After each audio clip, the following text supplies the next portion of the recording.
Up to now, we've been creating very orthogonal forms. The best way to learn how to draw angular shapes is by adding a simple gable roof to this cube. First, let's do it in a quick, rough manner. All I have to do is draw a ridge line and then use the Move tool to pull it up. Many times, however, you'll wish to draw more accurately so that reliable measurements can be taken later on. If this is the case, you need to be deliberate with SketchUp, just as when constructing a precise drawing on paper. For example, if I try to draw the gable end by eyeballing where the ridge should be, it may look correct, but a change of view reveals that it isn't. Creating edges that are not in one of the standard orthogonal directions, red, green, or blue, can give unexpected results if not constructed properly.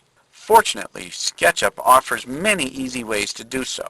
One of the simplest methods is to first locate a target point.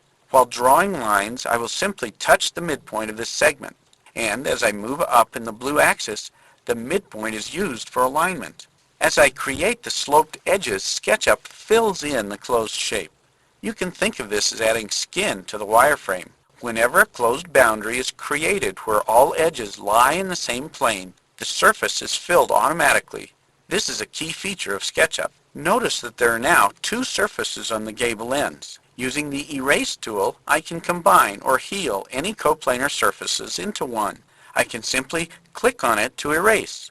Multiple edges may be erased by rubbing them while pressing the mouse button. When I release, the elements selected will be erased.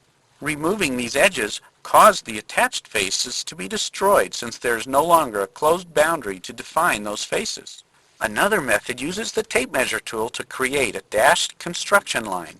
These act similar to edges for inferring or for snapping, but do not create closed boundaries nor create geometry. Simply click and drag off an edge to pull off a parallel distance. Like all actions in SketchUp, I can type in a value during or afterwards to specify the offset distance. While drawing the vertical construction line, I can place it directly at the midpoint via an inference. Lines will now snap to the construction lines in any intersections they form. The Protractor tool is another good way to define sloped edges reliably. Moving the protractor over a surface aligns it in that plane. I'll first select the center location for the protractor by clicking a point. The second step is to define the orientation of the bottom edge by selecting a second point. The final step is to swing the cursor around to the desired angle. By staying near the protractor, the angle will snap to 5-degree increments. Alternatively, I can type in 8:12 to indicate an 8:12 slope for my gable end.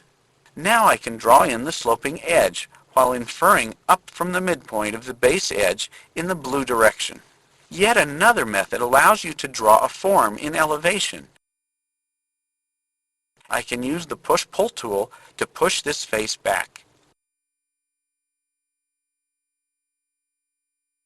If I release while touching an edge of a parallel back face, the form I push will be subtracted. There are many more ways to draw than we can show you here, so feel free to experiment and explore.